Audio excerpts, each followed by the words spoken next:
Oke, balik lagi di 2521. Di episode 4 kali ini gue mau ngebahas spoiler-spoiler.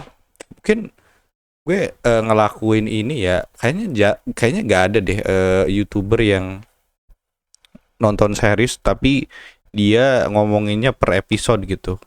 Dan yang diomonginnya tuh apa ya, spoiler aja gitu se-episode. Mungkin oke deh, kita kasih ini ya, kasih disclaimer gitu kalau ini emang isinya spoiler aja. Gue ceritain ceritain series tapi per episode gitu. Ya gue gak tau lah pokoknya. Oke, tapi kita langsung bahas aja episode 4. Di episode 4 ini diawali dengan si Nahido yang lagi dalam pelatihan khusus, yang salah satu pelatihannya dia disuruh buat ngapalin dance gitu. Dan salah satu orang yang dia kenal jago dance adalah si Ji Wong. Ini dia minta diajarin eh, dance sama Ji Wong, tapi Ji Wong ngasih syarat buat Nahido buat naro minuman apa ya, pinus, iya rasa pinus di lokernya si Yurim gitu. Dan mereka deal buat latihan dance. Dan apa ya, di sini tuh eh, diliatin lagi soal si Becky Jin gitu, kalau apa, adiknya tuh ditaruh di pibinya.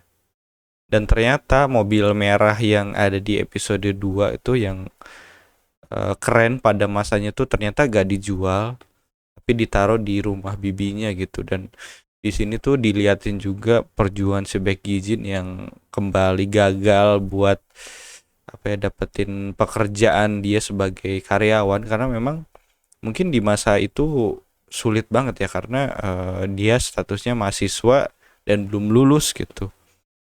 Dan di sini tuh bener-bener apa ya, kayak gue tuh ngerasain gitu ketika orang nyari kerja terus gak dapet tuh, mungkin nyeseknya tuh lebih ke anjir gitu, gue lagi susah tapi nyari kerjaan juga nggak dapet. Itu lebih lebih sakit sih menurut gue. Dan eh, setelah apa ya, setelah kemarin di episode 3 ngomongin soal ini apa, larangan latihan gitu, di sini tuh si Nahido dapat teguran gitu, kalau kalau apa ya, kalau lu tuh orangnya nggak punya strategi gitu, nggak punya strategi, dan ya udah barbar aja gitu, yolos. Dan itu jadi kelemahan lo gitu di dalam bermain anggar.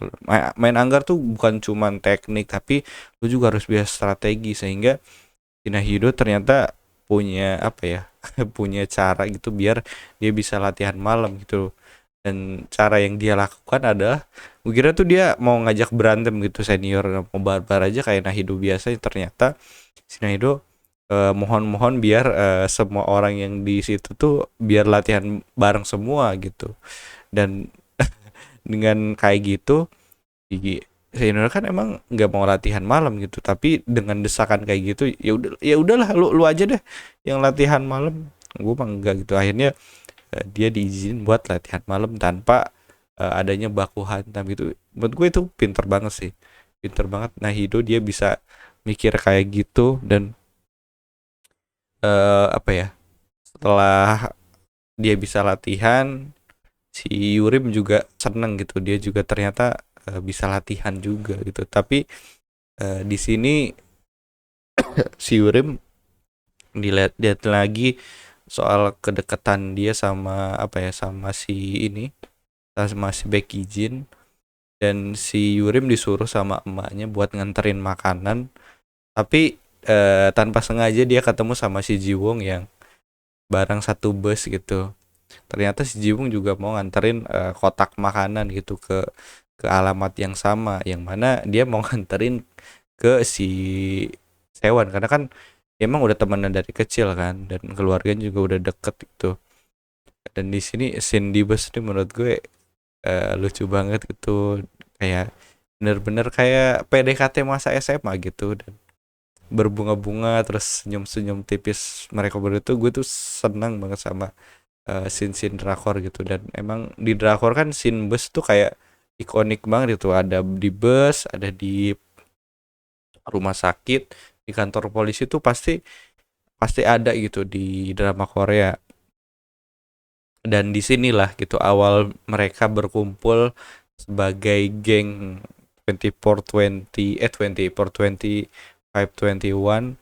Mereka berkumpul di rumah si Jung Sewan.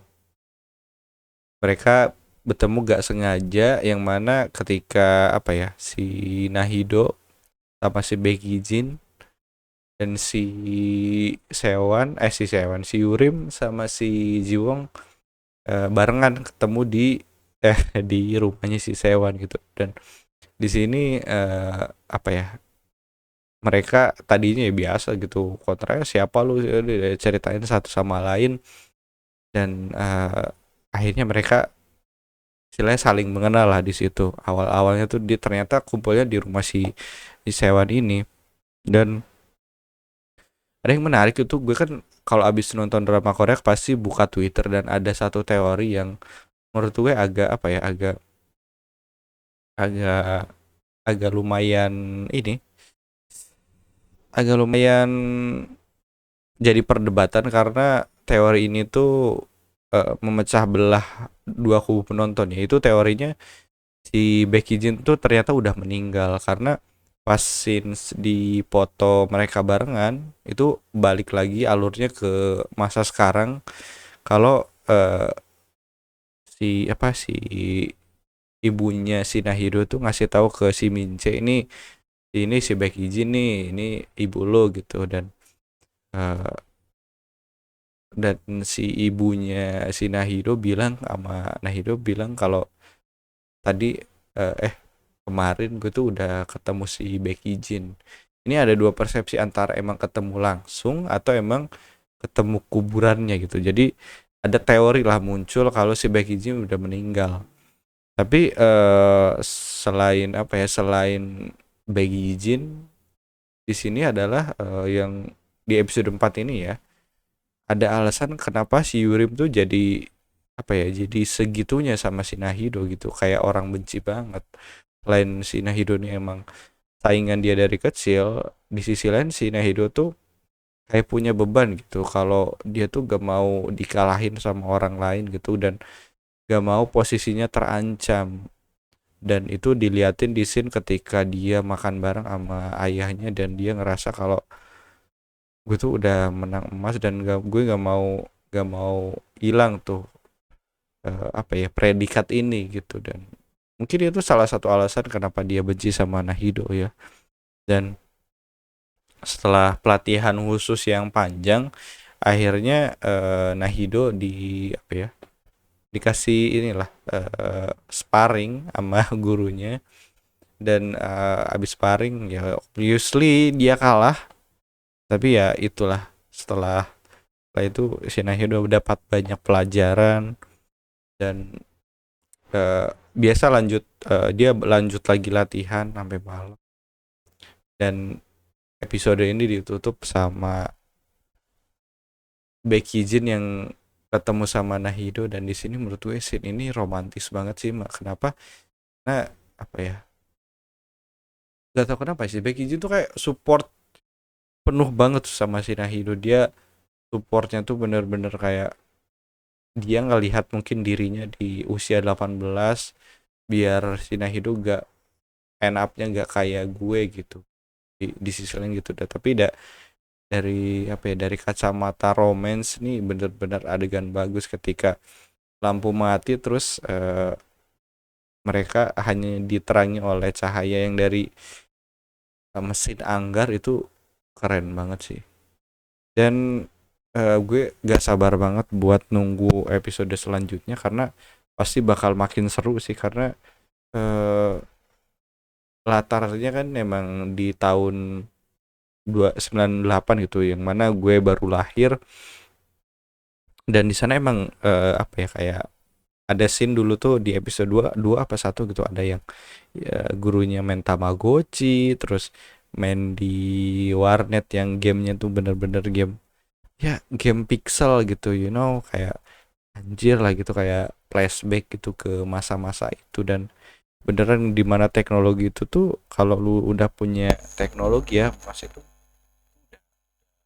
udah pasti orang kaya, karena gak semuanya itu. Dan dapat barang, paling itu aja sih dari gue. Kalau kalian punya teori atau apa soal episode 4 dan lu juga sama-sama nonton kayak gue, bisa jadi kolom komen. Oke, see you next time. Adios.